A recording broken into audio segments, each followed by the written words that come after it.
السلام علیکم ناظرین، سلطان محمد فاتح کی نئی ایپیسوڈ میں خوش آمدید۔ اس ایپیسوڈ کی شروعات میں ہم دیکھتے ہیں کہ استنبول کی ایک گلی میں استلمش ایک دیوانے کے ساتھ بیٹھا ہوتا ہے۔ اس لیے میں وہاں جانشری سپاہی آتے ہیں اور ایک غصے سے کہتا ہے، یہاں پہ یوں کیوں کھڑے ہو، ہٹو راستے سے۔ استلمش کہتا ہے، کھڑا ہوں تو کیا ہوا؟ جانشری سپاہی کہتا ہے، دیکھو یہاں سے ہٹو ورنہ میں جرمانہ کاٹ لوں گا۔ استلمش تنزن جواب دیتے ہوئے کہتا ہے، ڈرو مت، جو کرنا ہے کر لو۔ یہ سنتے ساتھ ہی جانشری سپاہی بھڑک جاتا ہے اور کہتا ہے، میرے ساتھ زبان درازی نہ کرو اور گھوڑا گاڑی ہٹاؤ ورنہ میں ضبط کر لوں گا۔ استلمش کہتا ہے، لے جاؤ، سب کچھ لے جاؤ، جو نظر آئے اٹھا لو، مجھے کوئی پرواہ نہیں ہے۔ اس لیے میں وزیر اعظم کے سامنے بھڑکے مارنے والا شاہان وہاں پہنچتا ہے اور پوچھتا ہے، بھائیو جانشری کا اجاق کہاں ہے؟ استلمش کا ساتھی جواب دیتے ہوئے کہتا ہے، وہاں تمہیں کیا کام ہے؟ تو شاہان کہتا ہے، میں آغا سے ملنے آیا ہوں، وہ میرا بڑا بھائی ہے۔ استلمش کہتا ہے، اچھا آؤ ہم دکھاتے ہیں تمہیں آغا کہاں بیٹھا ہے۔ وہ جانے لگتے ہیں کہ جانشری سپاہی استلمش سے کہتا ہے، تم اپنے سامان کے بغیر کہاں جا رہے ہو استلمش؟ تو استلمش کہتا ہے، تمہیں کس نے کہا کہ یہ میرا ہے؟ یہ میرا نہیں ہے۔ یہ کہتے ساتھ وہ شاہان کے ساتھ آگے بڑھ جاتا ہے اور اس سے پوچھتا ہے، کون سا آغا تمہارا بھائی ہے؟ چلو میں بتاتا ہوں، کیا رستم آغا؟ جواباً شاہان کہتا ہے، نہیں۔ استلمش کہتا ہے، تو پھر درمیانی دستے والا بکر آغا؟ مگر شاہان کہتا ہے، نہیں۔ استلمش حیرت سے کہتا ہے، تو آخر تمہارا بھائی ہے تو ہے کون؟ جواباً شاہان کہتا ہے، کرچو دوغان، وہی میرا بھائی ہے۔ یہ سنتے ساتھ ہی استلمش ہنسنے لگتا ہے اور کہتا ہے، اچھا جیسے سلطان محمد خان میری خالہ کا بیٹا ہے۔ یہ سن کر استلمش کے ساتھ موجود دیوانہ کہتا ہے، ارے یہ تو کچھ بھی نہیں ہے، زگنوس پاشا میرے چچا زاد بھائی ہیں۔ یہ کہتے ساتھ وہ دونوں ہنسنے لگ جاتے ہیں۔ اگلے لمحے دروازہ کھلتا ہے اور دوغان باہر آتا ہے۔ شاہان انہیں دیکھتے ساتھ ہی آگے بڑھتا ہے اور اس کا ہاتھ چومتا ہے، پھر اسے گلے لگا لیتا ہے۔ یہ منظر دیکھتے ہوئے استلمش کہتا ہے، ارے یہ تو سچ کہہ رہا ہے۔ دوغان غصے میں شاہان سے پوچھتا ہے، تم یہاں کیا کر رہے ہو؟ ادھر بایزید کے نکاح کی تقریب تیار ہوتی ہے۔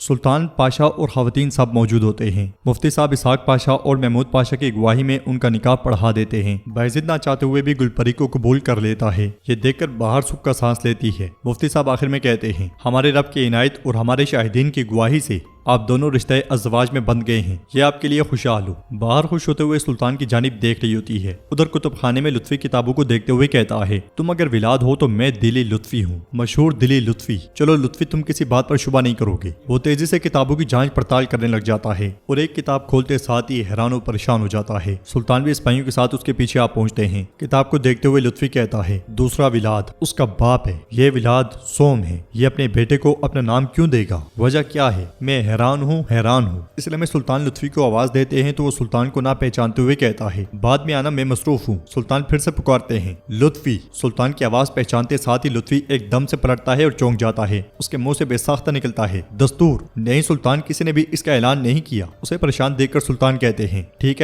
ہے پرسکون ہو جاؤ، کیا تم ولاد کے خاندان کو تلاش کر رہے ہو؟ لطفی کہتا ہے، میرے سلطان، جب کوئی چیز میرے دماغ میں اٹک جاتی ہے تو میں اس کی تحقیقات کرتا ہوں۔ یہ کیسی دنیا ہے؟ اس فرقے کا سربراہ دراصل ولاد کا باپ نکلا، یعنی ولاد سوم۔ یہ کیسے دنیا ہے؟ سلطان کہتے ہیں، آپ کو کچھ نہیں ملے گا، وہ جلد ہی امانت کے ساتھ واپس آئے گا تو آپ راز جان لیجئے گا۔ سلطان کی پیٹ پیچھے لطفی بڑبڑا رہا ہوتا ہے۔ سلطان پلٹتے ہیں تو لطفی ایک دم سے کہتا ہے، ولاد صاحب۔ اس لیے میں یوسف وہاں پہ آ کر کہتا ہے، میرے سلطان کراتولر آئے ہیں، وہ آپ کے حضور پیش ہونا چاہتے ہیں۔ یہ سنتے ساتھ ہی سلطان لطفی کی جانب دیکھتے ہیں اور نکل جاتے ہیں اور لطفی کہتا ہے، تم آپ دیکھو گے ولاد، تم دیکھو گے۔ دوسری طرف کمرے میں گلپری بہت خوش ہوتی ہے اور کسی کے آنے کی آواز سن کر کہتی ہے، وہ آ گئے ہیں۔ یہ کہتے ساتھ وہ بیٹھ کر گھونگھٹ اوڑھ لیتی ہے۔ اس لیے میں بایزید کمرے میں داخل ہوتا ہے۔ گلپری اٹھنے ہی لگتی ہے تو بایزید اسے روک دیتا ہے، پھر اس سے کہتا ہے، میرے لیے یہ کہنا آسان نہیں ہے گلپری خاتون، جان لو کہ ہم دونوں ریاست کے بچے ہیں۔ مجھے بھی ہماری شادی کا سبب اتنا ہی معلوم ہے جتنا آپ کو معلوم ہے۔ میں اپنی بات پر قائم ہوں، آپ یا تو میرے سائے میں یا پھر محل میں آزادانہ گھوم سکتی ہیں۔ یہ سنتے ساتھ ہی گلپری کی آنکھیں بھر آتی ہیں۔ وہ کچھ کہنے ہی لگتی ہے کہ بایزید اسے روک دیتا ہے اور کہتا ہے، مجھے بس اتنا ہی کہنا تھا، محفوظ رہو۔ یہ کہتے ساتھ ہی بایزید واپس چلا جاتا ہے۔ دوسری طرف کراتولر سلطان کے سامنے موجود ہوتے ہیں۔ بساط اور ولاد وہاں موجود نہیں ہوتے۔ کنترالی سلطان سے کہتا ہے، حالانکہ ہم نے ہر ممکن کوشش کی میرے سلطان، لیکن ہم انہیں مقدس امانت لے جانے سے روک نہیں سکے۔ آپ کو اطلاع دینے کے علاوہ کوئی راستہ نہیں تھا۔ سلطان پوچھتے ہیں، اور ولاد کہاں ہے؟ کنترالی کہتا ہے، وہ ہمارے ساتھ نہیں آیا سلطان۔ سلطان پوچھتے ہیں، تمہارا کیا مطلب ہے؟ کیا اسے معلوم نہیں تھا کہ میرے حضور بھی پیش ہونا ہے؟ کنترالی کہتا ہے، ہم نے اسے یہاں تک کہہ دیا کہ اسے سلطان کے غضب کا سامنا کرنا پڑے گا۔ سلطان پوچھتے ہیں، اور کس چیز نے اسے اتنا بہادر بنایا؟ کنترالی کہتا ہے مجھے یقین ہے کہ وہ ناکامی میں آپ کے سامنے کھڑا نہیں ہونا چاہتا تھا، چنانچہ وہ مقدس امانت کا تعاقب کر رہا ہے۔ سلطان غصے سے کہتے ہیں یہ وفاداری نہیں بلکہ غفلت ہے۔ تو وہاں کھڑا لطفی کہتا ہے میرے سلطان یہ صداقت ہے، میں معافی چاہتا ہوں لیکن یہ صداقت ہے، لیکن آپ سے نہیں بلکہ اپنے دین سے۔ سلطان پوچھتے ہیں لطفی کیا مطلب ہے، صاف صاف بولو۔ تو لطفی کہتا ہے کیا وہ ہمارے پیغمبر حضرت محمد صلی اللہ علیہ وسلم کے مقدس امانت دشمنوں کے ہاتھ میں چھوڑ سکتا ہے؟ سلطان کہتے ہیں تو تم کہہ رہے ہو کہ ولاد اپنے فائدے کے لیے مقدس امانت چاہتا ہے؟ کرکت کہتا ہے پہلے تو ہمیں بھی اس کا شک تھا، تاہم اس نے اپنے عمل سے فرض کے ساتھ اپنی صداقت ظاہر کی۔ یہ سن کر لطفی کہتا ہے مجھے معاف کر دے میرے سلطان، لیکن یہ ولاد کی اپنے فرض سے صداقت نہیں ہے بلکہ یہ ظاہر کرتا ہے کہ وہ انہیں دھوکہ دینے میں کتنی مہارت رکھتا ہے۔ کنترالی غصے سے کہتا ہے ملا لطفی